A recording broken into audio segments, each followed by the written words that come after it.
Medical కాలేజీల ప్రైవేటీకరణకు వ్యతిరేకంగా వైసీపీ కోటి సంతకాలు సేకరించింది. సంతకాల వాహనాలను మాజీ సీఎం జగన్ జెండా ఊపి ప్రారంభించారు.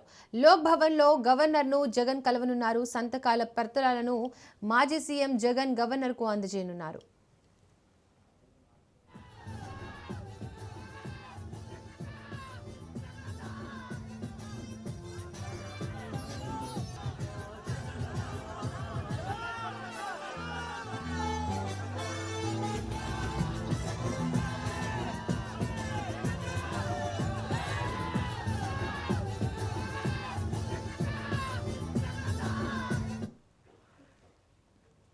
మెడికల్ కాలేజీల ప్రైవేటీకరణకు వ్యతిరేకంగా వైసీపీ కోటి సంతకాలు సేకరించింది. సంతకాల వాహనాలను మాజీ లోక్ భవన్కు జెండా ఊపి ప్రారంభించారు జగన్. లోక్ భవన్లో గవర్నర్ను జగన్ కలవనున్నారు. సంతకాల పత్రాలను మాజీ సీఎం జగన్ గవర్నర్కు అందజేయనున్నారు.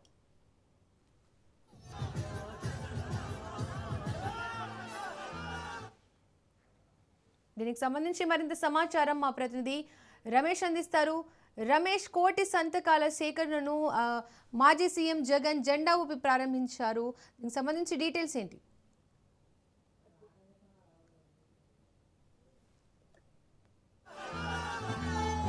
మాజీ ముఖ్యమంత్రి జగన్మోహన్ రెడ్డి రాజ్భవన్ లో గవర్నర్ తో సమావేశం కాబోతూ ఉన్నారు. ప్రధానంగా ఈ సమావేశానికి సంబంధించి చూస్తే కూటమి ప్రభుత్వం అధికారంలోకి వచ్చిన తర్వాత ప్రభుత్వ మెడికల్ కళాశాలను ప్రైవేటీకరణ చేయాలని నిర్ణయం తీసుకుంది. పీపీపీ పద్ధతిలో ఈ ప్రైవేట్ మెడికల్ కళాశాలలు ఏవైతే ఉన్నాయో వీటిని ప్రైవేట్ కళాశాల ఉద్యమ బాట పట్టింది. అందులో భాగంగానే ఇప్పటికే నియోజకవర్గాలు, జిల్లా కేంద్రాల్లో ర్యాలీలు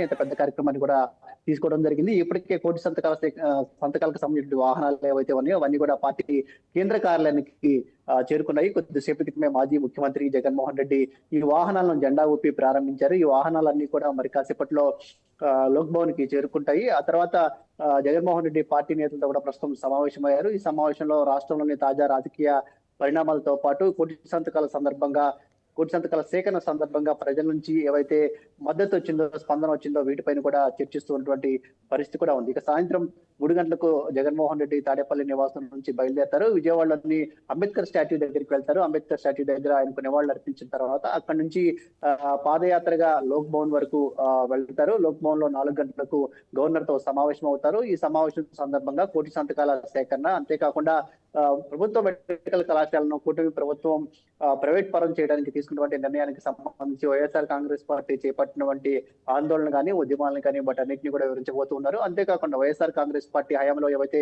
కొత్తగా 17 మెడికల్ కళాశాలను ప్రారంభించారో ఈ 17 మెడికల్ కళాశాలలో ఇప్పటికే 5 కళాశాలలో తరగతులు కూడా ప్రారంభించాయి. మరొక 2 కళాశాలలు పూర్తయినటువంటి పరిస్థితి ఉంది. మిగిలినటువంటి 10 మెడికల్ కళాశాలలు కూడా వివిధ దశల్లో నిర్మాణాల్లో ఉన్నాయి. వాటికి సంబంధించినటువంటి పూర్తి సమాచారాన్ని వీడియోల రూపంలో కూడా గవర్నర్ కు ప్రదర్శించబోతూ ఉన్నారు. అంతేకాకుండా ఈ మెడికల్ కళాశాలను ప్రైవేట్ పరం చేయడం ద్వారా ఇటు రాష్ట్రంలోని పేద విద్యార్థులకు వైద్య విద్య చదివే అవకాశం దూరం అవుతుంది. అంతేకాకుండా పేదలకు వైద్యం కూడా కార్పొరేట్ కూడుకున్నటువంటి విషయం కాబట్టి దీనివల్ల ప్రజలు తీవ్రంగా నష్టపోయే అవకాశం ఉంది. కాబట్టి కూటమి ప్రభుత్వం ఏదైతే మెడికల్ కళాశాలను పీపీపీ పద్ధతిలో నిర్మాణం చేయాలని చేపట్టిందో ఈ నిర్ణయాన్ని వెనక్కి తీసుకునేలాగా ఆదేశాలు ఇవ్వాలంటూ కూడా గవర్నర్ ని జగన్మోహన్ రెడ్డి కోరబోతున్నటువంటి పరిస్థితి కూడా ఉంది. ఒకవైపు మెడికల్ కళాశాలలకు సంబంధించి ఏదైతే ప్రభుత్వం నిర్ణయం తీసుకుందో ప్రైవేట్ పరం చేయాలని, దీన్ని వ్యతిరేకిస్తూ ఇప్పటికే కొంతవరకు పెద్ద ఎత్తున ఆందోళనలు, ఉద్యమాలు చేపట్టింది. రానున్నటువంటి రోజుల్లో కూడా ఈ ఆందోళనలు, ఉద్యమాలను కూడా కొనసాగించాలని వైఎస్ఆర్ కాంగ్రెస్ పార్టీ నిర్ణయించినటువంటి పరిస్థితి కూడా ఉంది. ఇది మొదటి దశ మాత్రమే. రానున్నటువంటి రోజుల్లో ఈ ఉద్యమం మరింత ఉధృతంగా చేయబోతున్నామని కూడా వైఎస్ఆర్ కాంగ్రెస్ పార్టీ నేతలు ఇప్పటికే చెప్తున్నటువంటి పరిస్థితి కూడా ఉంది. మొత్తంగా చూస్తే మాత్రం కూటమి ప్రభుత్వం మెడికల్ కళాశాలను ప్రైవేట్ పద్ధతుల్లో కూడా భావిస్తూ ఉంది. అందులో భాగంగానే సాయంత్రం గవర్నర్ తో జగన్మోహన్ రెడ్డి సమావేశం కాబోతూ ఉన్నారు. Right Ramesh, thank you.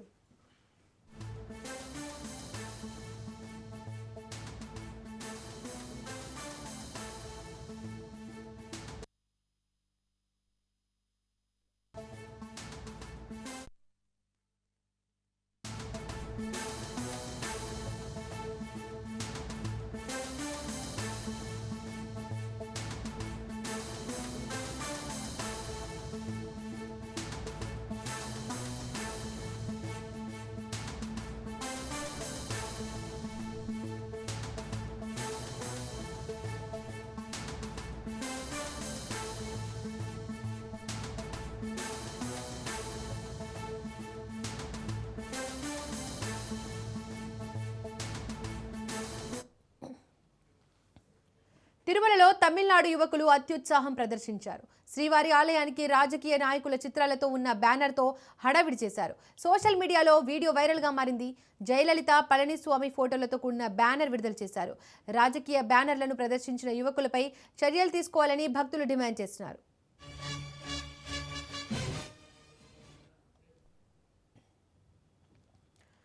ఇక మరింత సమాచారం మా ప్రతినిధి సురేష్ అందిస్తారు. సురేష్, తిరుమలలో తమిళనాడు యువకులు శ్రీవారి ఆలయానికి రాజకీయ నాయకులతో చిత్రాలతో ఉన్న బ్యానర్ తో హడావిడి చేశారు. దీనికి సంబంధించి డీటెయిల్స్ ఏంటి? రైట్ దీపిక, ఏదైతే తిరుమల తిరుపతి దేవస్థానం గత సంవత్సర కాలంగా తిరుమలలో రీల్స్ చేయడం నిషేధించింది. ఆ రకంగా చూసుకుంటే తాజాగా ఇప్పుడు తమిళనాడు చెందిన యువకులు అత్యుత్సాహం ప్రదర్శించారని చెప్పుకోవాలి. రాజకీయ నాయకులతో కూడిన బ్యానర్ తో హడావిడి చేశారని చెప్పుకోవచ్చు. పూర్తిగా ఆ బ్యానర్ లో తమిళ్లో రాసిన సారాంశం ప్రకారం 2026లో ఎడపడిని పళనిస్వామి సీఎం కావాలి, 26లో శ్రీ వెంకటేశ్వర స్వామి ఆశీస్సులతో సీఎం కావాలంటే ఆ బ్యానర్ లో ప్రదర్శించారు. వీళ్ళు త్రిపురగుండం చెందిన అన్నాడీఎంకే పార్టీ స్టూడెంట్ వింగ్ నేతలు. వీళ్ళు శ్రీవారిని దర్శించుకున్న తర్వాత శ్రీవారి ఆలయం ముందు ఆ విధంగా ప్రదర్శించి ఇన్స్టాగ్రామ్ లో పోస్ట్ చేస్తారు. ఆ వీడియో వైరల్ గా మారింది. దీని మీద తిరుమల తిరుపతి దేవస్థానం కూడా స్పందించింది. తమిళనాడు చెందిన కొందరు యువకులు శ్రీవారి ఆలయ పరిసర రాజకీయ బ్యానర్లతో కూడిన ఉన్న ఫ్లెక్సీ బ్యానర్ ను నిబంధనల విరుద్ధంగా ప్రదర్శించడం మా దృష్టికి వచ్చిందని టీడీ ప్రకటించింది. బ్యానర్ ప్రదర్శించడమే కాకుండా రీల్స్ కూడా తీసి సోషల్ మీడియాలో పోస్ట్ చేయనట్లు తెలిసింది.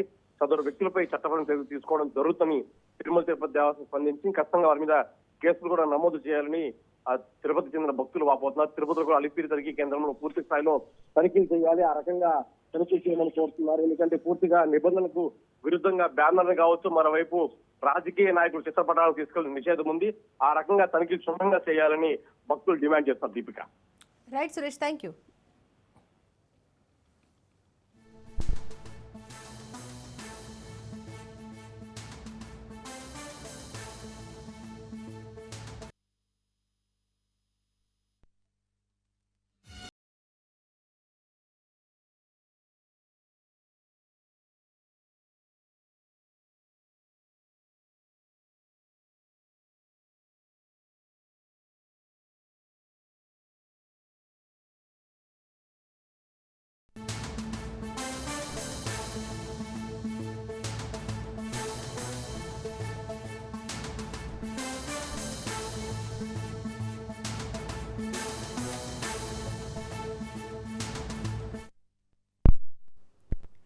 మూవీ పైరసీ కేసులో ఇవాల్టి నుంచి ఐబొమ్మ రవికి మరోసారి పోలీసులు కస్టడీలోకి తీసుకున్నారు. 3 కేసుల్లో మొత్తం 12 రోజుల పాటు పోలీస్ కస్టడీకి అనుమతించింది నాంపల్లి కోర్టు. ఒక్కో కేసులో 4 రోజులు విచారించాలని పోలీసులను ఆదేశించింది. దీంతో 12 రోజుల పాటు రవిని కస్టడీకి తీసుకుని విచారించనున్నారు హైదరాబాద్ సైబర్ క్రైమ్ పోలీసులు. ప్రతి నెల సుమారు 3.7 మిలియన్ల యూజర్లు ఈ సైట్లలో లాగిన్ అవుతున్నారు. ఈ భారీ ట్రాఫిక్ ను ఉపయోగించుకొని రవి తన ఆదాయాన్ని పెంచుకోవడానికి యూజర్లను ప్రముఖ గేమింగ్ బెట్టింగ్ సైట్లకు మళ్లిస్తున్నట్లు పోలీసులు గుర్తించారు. ఆన్లైన్ బెట్టింగ్ల ద్వారా రవి భారీగా అక్రమ ఆదాయాన్ని సంపాదించినట్లు తేల్చారు. ఈ క్రమంలోనే కేసుకు సంబంధించి మరిన్ని వివరాలు రాబట్టేందుకు రవిని మరోసారి పోలీసులు కస్టడీకి కోరారు. పోలీసుల అభ్యర్థనతో ఏకీభవించిన న్యాయస్థానం రవిని మరోసారి పోలీస్ కస్టడీకి అప్పగించేందుకు అనుమతించింది. ప్రస్తుతం చెంచల్గూడ జైల్లో ఉన్న రవిని పోలీసులు కస్టడీకి తీసుకుని మరిన్ని వివరాలు రాబట్టనున్నారు.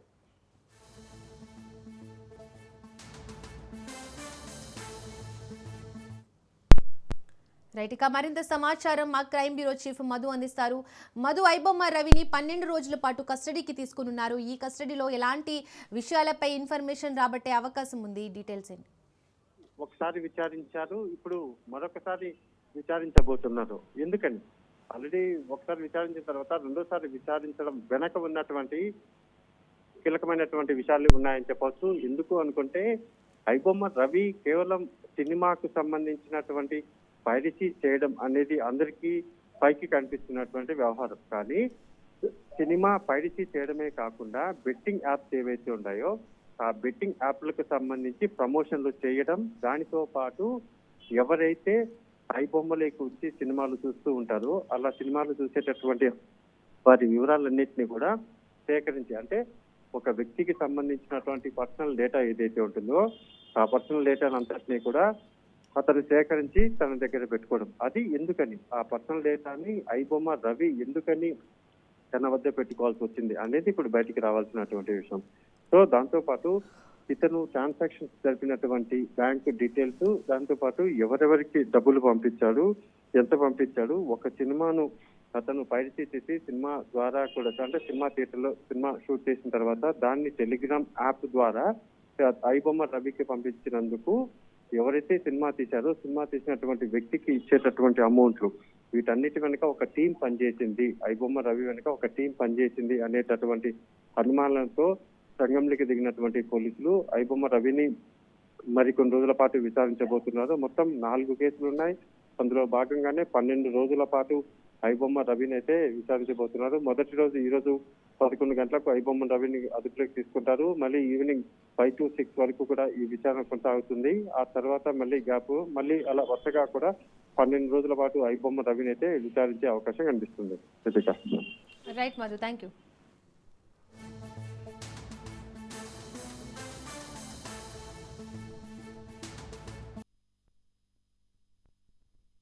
ఫిరాయింపు ఎమ్మెల్యేలు పార్టీ మారలేదని గెజిట్ విడుదలైంది. 5 ఎమ్మెల్యేలు పార్టీ మారలేదని స్పీకర్ తెలిపారు. తెల్లం వెంకట్రావు, బండ్ల కృష్ణమోహన్ రెడ్డి, అరికపూడి గాంధీ, గూడెం మహిపాల్ రెడ్డి, ప్రకాష్ గౌడ్ పార్టీ మారలేదంటూ గెజిట్ విడుదల చేశారు. ఇవాళ పోచారం శ్రీనివాస్ రెడ్డి, కాలే యాదయ్య, సంజయ్ కుమార్ కు సంబంధించి తీర్పు వెలువరించనున్నారు.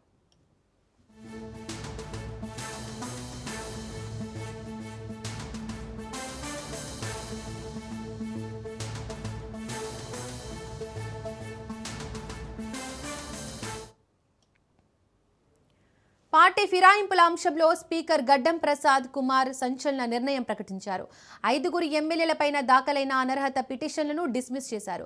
దీంతో పార్టీ మారినట్లు ఆరోపణలు ఎదుర్కొంటున్న ఎమ్మెల్యేలు తెల్లం వెంకట్రావు, బండ్ల కృష్ణమోహన్ రెడ్డి, ప్రకాష్ గౌడ్, గూడెం మహిపాల్ రెడ్డి, అరికపూడి గాంధీకి ఊరట లభించినట్లయింది. 5 ఎమ్మెల్యేలు పార్టీ మారినట్లు ఎలాంటి ఆధారాలు లేవని స్పీకర్ ప్రసాద్ తెలిపారు.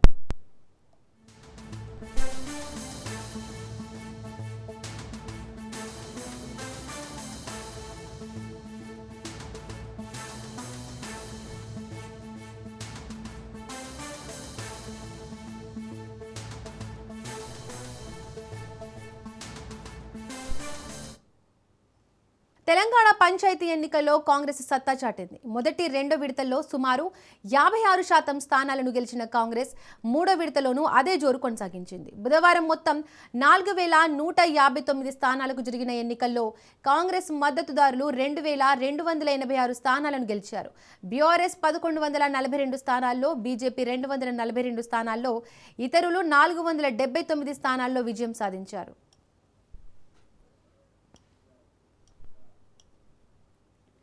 సిద్దిపేట మినహా మిగిలిన 30 జిల్లాల్లోనూ కాంగ్రెస్ పార్టీ ఆధిక్యం సాధించింది. 31 జిల్లాల్లోని 12,733 పంచాయతీ సర్పంచ్ పదవులకు 3 విడతల్లో ఎన్నికలు జరిగాయి. ఇందులో 7,010 స్థానాల్లో కాంగ్రెస్ విజయం సాధించింది. 3,502 స్థానాల్లో బీఆర్ఎస్ గెలుపొందింది. బీజేపీ 688 స్థానాల్లో గెలుపొందగా 1,505 స్థానాల్లో ఇతరులు గెలిచారు. నల్గొండ, ఖమ్మం, భద్రాద్రి, హన్మకొండ, జగిత్యాల, జయశంకర్ భూపాలపల్లి, మహబూబాబాద్, మహబూబ్ నగర్, మంచిర్యాల, నాగర్ కర్నూల్, నిజామాబాద్, పెద్దపల్లి, రంగారెడ్డి, సంగారెడ్డి, సూర్యాపేట, వికారాబాద్, కామారెడ్డి, యాదాద్రి జిల్లాలో కాంగ్రెస్ హవా కొనసాగింది.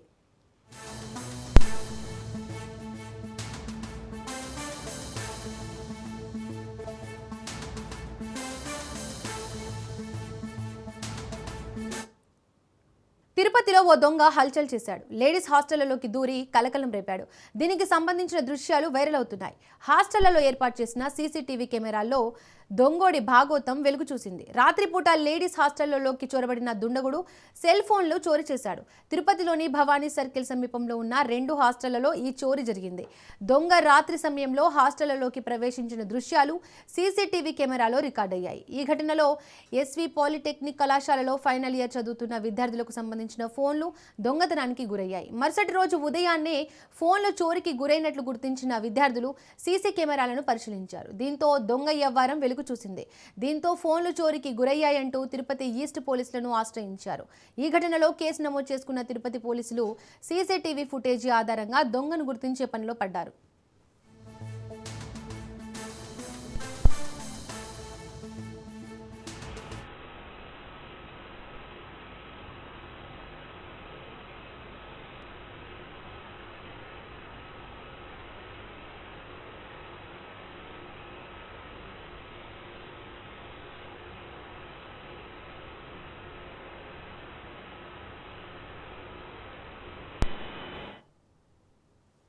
నటి నిధి అగర్వాల్ కు హైదరాబాద్ లో జరిగిన ఓ సినిమా ఈవెంట్ లో తీవ్ర ఇబ్బందికర పరిస్థితి ఎదురైంది.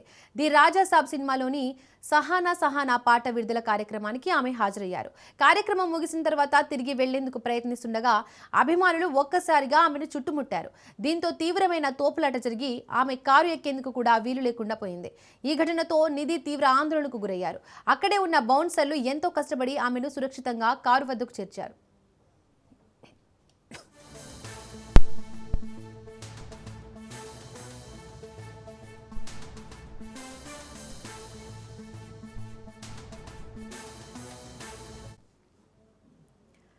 ఈ ఘటనకు సంబంధించిన వీడియోలు సోషల్ మీడియాలో వైరల్ కావడంతో సెలబ్రిటీల భద్రత, ఈవెంట్ నిర్వహణపై పెద్ద ఎత్తున చర్చ జరుగుతోంది. వీడియోలలో జన సమూహం మధ్య నుంచి తన వాహనం వైపు వెళ్లేందుకు నిధి తీవ్రంగా ఇబ్బంది పడుతున్న దృశ్యాలు కనిపిస్తున్నాయి. ఎట్టకేలకు కారులోకి వెళ్లిన వెంటనే ఆమె ఊపిరి పీల్చుకొని దేవుడా ఏంటిది అసలు అని వ్యాఖ్యానించింది. ఇందుకు సంబంధించిన దృశ్యాలు సామాజిక మాధ్యమాల్లో వైరల్ అవుతున్నాయి. దీనిపై నెటిజన్లు మండిపడుతున్నారు. అలా మీద పడి పోతారేంట్రా అంటూ కామెంట్స్ చేస్తున్నారు.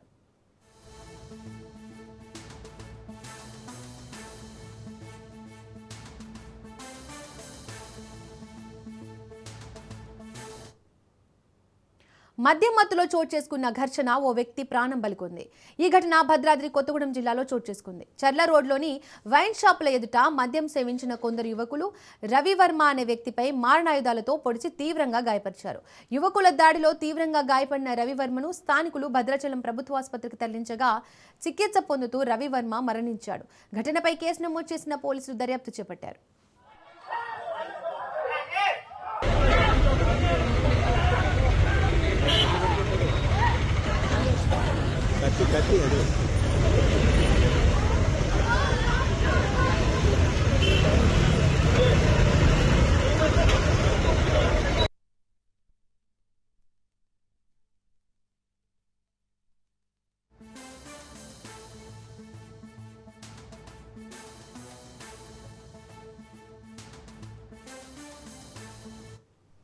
ఛత్తీస్గఢ్లో ఎన్కౌంటర్ జరిగింది. ఎదురు కాల్పుల్లో 3 మావోయిస్టులు మృతి చెందారు. సుక్మా జిల్లా గొల్లపల్లి అటవీ ప్రాంతంలో ఓ ఘటన జరిగింది. పోలీసులు మావోయిస్టుల మధ్య ఎదురు కాల్పులు జరుగుతున్నాయి.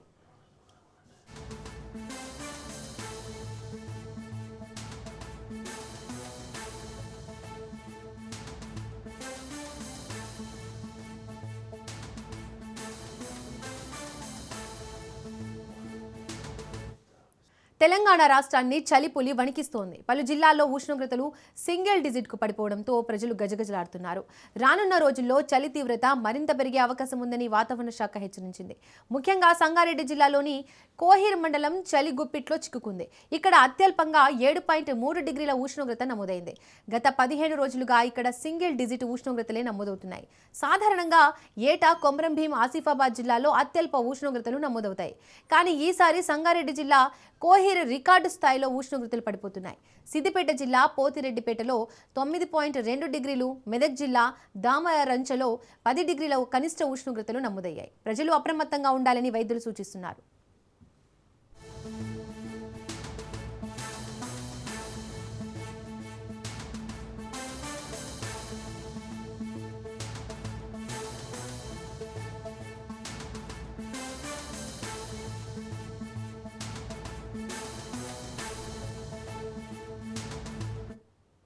మన్యంపై పొగమంచు దట్టంగా కమ్మేసింది. మంచు దట్టంగా కురుస్తుండటంతో చలి తీవ్రత పెరిగి జనం గజగజలాడుతున్నారు. దీంతో ఉదయం 10 గంటల వరకు ఎండకాయని పరిస్థితి నెలకొంది. అలాగే కనిష్ట ఉష్ణోగ్రతలు సైతం కొనసాగుతుండటంతో చలి ప్రభావం చూపుతోంది.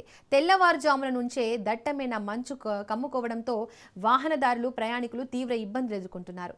పార్వతీపురం పట్టణంతో పాటు పరిసర గ్రామాల్లో ఉదయం వేళ దట్టమైన మంచు కమ్ముకోవడంతో రహదారులు స్పష్టంగా కనిపించని పరిస్థితి ఏర్పడింది. ముఖ్యంగా పనుల నిమిత్తం బయలుదేరే కార్మికులు తీవ్ర ఇబ్బందులు పడుతున్నారు.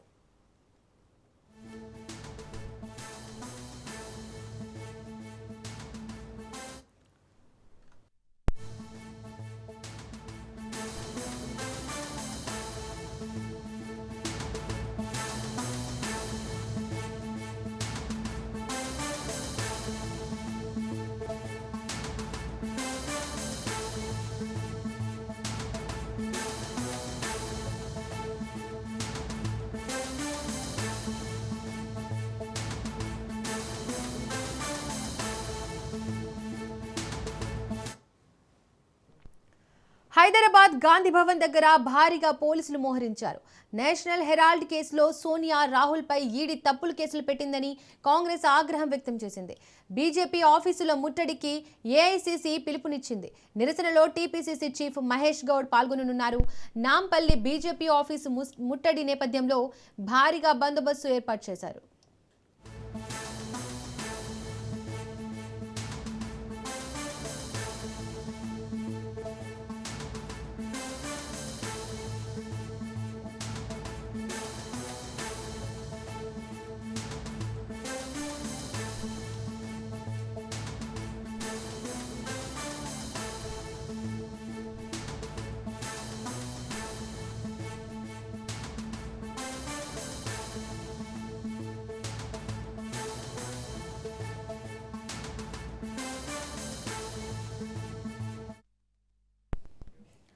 హైదరాబాద్ గాంధీ భవన్ దగ్గర భారీగా పోలీసులు మోహరించారు. నేషనల్ హెరాల్డ్ కేసులో సోనియా రాహుల్ పై ఈడీ తప్పులు కేసులు పెట్టిందని కాంగ్రెస్ ఆగ్రహం వ్యక్తం చేసింది. బీజేపీ ఆఫీసుల ముట్టడికి ఏఐసీసీ పిలుపునిచ్చింది. నిరసనలో టీపీసీసీ చీఫ్ మహేష్ గౌడ్ పాల్గొననున్నారు. నాంపల్లి బీజేపీ ఆఫీసు ముట్టడి నేపథ్యంలో భారీగా బందోబస్తు ఏర్పాటు చేశారు.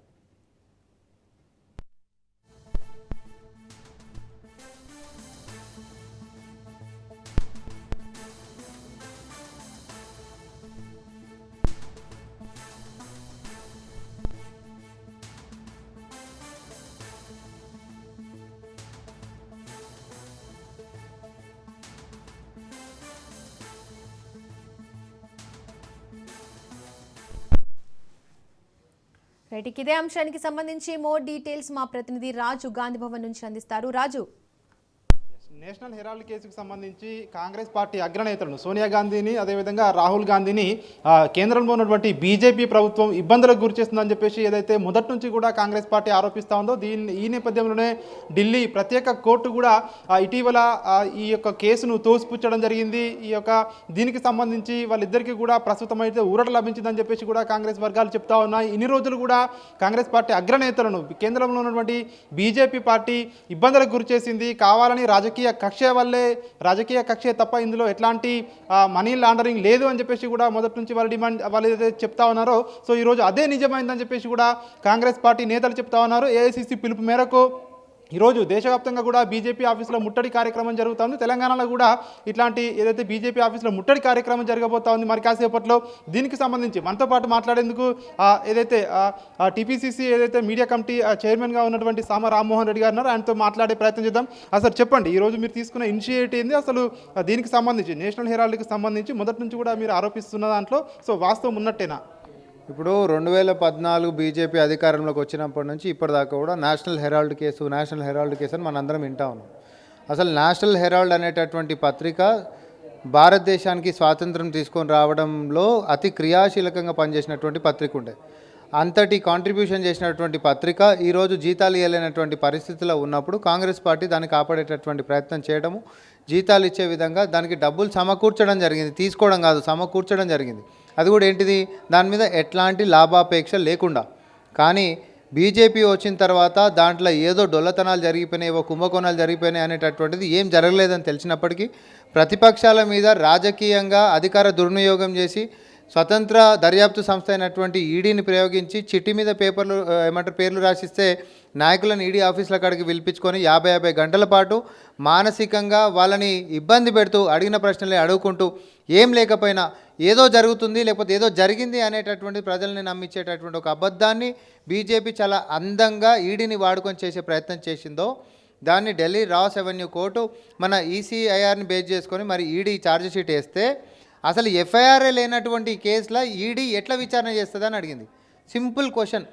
అసలు ఫస్ట్ నుంచి ఆది సోర్సే కంప్లైంట్ దీంట్లో లేనప్పుడు ఎక్కడెక్కడి నుంచో మీరు కహానీలు తీసుకొని వచ్చి ఛార్జ్ షీట్లు వేస్తే దీన్ని విచారణ చేయనికనే లేదు అని చెప్పడంతో ఇన్ని రోజుల నుంచి కూడా కాంగ్రెస్ పార్టీ రాహుల్ గాంధీ గారు కానీ సోనియా గాంధీ గారు కానీ మేము ఈ రోజటి కూడా అడుగుతూ ఉన్నాం, ఇదేదో కోర్టు కొట్టేసింది కాబట్టి న్యాయం గెలిచింది, ధర్మం గెలిచింది అని మాట్లాడుతూ పాటు ఒకవేళ బీజేపీ చెప్పిందేమని ఉంటే రాహుల్ గాంధీ గారి అకౌంట్కైనా సోనియా గాంధీ గారి అకౌంట్కైనా మోతీలాల్ వోరా గారు లాంటి అకౌంట్కైనా లేకపోతే మల్లికార్జున్ ఖర్గే గారి అకౌంట్కైనా వీళ్ళు ఏదైనా ట్రాన్సాక్షన్ చేసినట్టు కానీ లేకపోతే వీళ్ళ అకౌంట్లోకి డబ్బులు వచ్చినట్టు కానీ ఏమన్నా ఒక్కటన్నా చూపించండి ఎవరన్నా ఒక పేపర్. ఇప్పుడు నువ్వు గుడికి చందా ఇస్తావు, దేవుడు మంచిగా ఉండాలి, గుడిని ఇంకా అభివృద్ధి చేయాలని చెప్పి హుండీలో చందా వేసినావు అనుకో, నువ్వు గుడినే కబ్జా చేయనీక చూసినావు అని చెప్పి అని అంటారు ఎవడన్నా? అంటారా? సింపుల్గా అర్థమయ్యేటట్టు నేను చెప్తున్నా. గుడి మీద నీకు ఇప్పుడు అధికారం వస్తుందా? తాజాగా చెప్పండి, ఇప్పుడు తాజాగా కూడా కోర్టు కూడా ఏదైతే ఇచ్చిందో ఎఫ్ఐఆర్ లేని దానికి ఎట్లా ఏ విధంగా ముందుకు వెళ్తారని చెప్పేసి కూడా ఇప్పటికే కోర్టు దీన్ని తోసిపుచ్చడం జరిగింది. సో మీరు ఏఐసిసి ఏదైతే పిలుపు మేరకు సో బీజేపీ ఆఫీస్లో ముట్టడి కార్యక్రమం ఏ విధంగా చేయబోతా ఉన్నారు? సో ఇప్పుడు తదుపరి మీ కార్యాచరణ ఏ విధంగా ఉండబోతా ఉంది? మా కార్యాచరణ ఒకటే, దీన్ని ధర్నా రూపంలో ప్రజాస్వామ్యంలో ప్రజలకి తెలియాల్సినటువంటి అవసరం ఉంది. ఎందుకంటే స్వతంత్ర దర్యాప్తు సంస్థ అయినటువంటి ఎన్ఫోర్స్మెంట్ డైరెక్టరేటు ఎవడైనా అధికారంలో ఉన్నోడు పైసలు మెక్కుతాడు, కుంభకోణాలు చేస్తాడు, అవినీతికి పాల్పడతాడు, వాళ్ళ మీద ఒక్క కేసు కూడా 10 ఏళ్ల సంది 11 ఏళ్ల సంది పెట్టకుండా ప్రతిపక్షాల మీదనే 97% కేసులు పెట్టి ప్రతిపక్షాల నుంచి బీజేపీ కాషాయం కండువా కప్పుకోగానే కేసులు డ్రాప్ చేస్తున్నటువంటి దుస్థితి ఈరోజు రాజ్యాంగాన్ని అడ్డం పెట్టుకొని ఈడీని అడ్డం పెట్టుకొని బీజేపీ నాయకత్వం ఎట్లా చేస్తుంది అనేది ప్రజలకు చెప్పాల్సిన అవసరం ఉంది కదా. దానికి ఒక పచ్చి నిజం లెక్క ఈరోజు నేషనల్ హెరాల్డ్ కేసు పైన వాళ్ళు అల్లినటువంటి బూతులు ఏవైతే ఉన్నాయో, అబద్ధాలు ఏవైతే ఉన్నాయో, అది నిర్వీర్యం అయిపోయినటువంటి కోర్టు తీర్పుని మేము ప్రజల్లోకి చైతన్యపరచడానికి తీసుకొని పోతా ఉన్నాం. సో ఈరోజు కాంగ్రెస్ పార్టీ శ్రేణులు ధర్నాలు చేస్తున్నారు, నిరసన చేస్తున్నారంటే దేనికోసం చేస్తున్నారంటే పలానా ఈడీని అడ్డం పెట్టుకొని బీజేపీ చేసినటువంటి దారుణాలు ఎట్లున్నాయి, సోనియా గాంధీ రాహుల్ గాంధీ గారి మీద తప్పుడు ఆరోపణలు ఎట్లా చేశారు అనేది ప్రజలకు చెప్పాల్సిన అవసరం ఉంది. కాబట్టి దాని మీద మేము నిరసన కార్యక్రమాలు దేశవ్యాప్తంగా తీసుకున్నాం. థ్యాంక్ యూ అండి.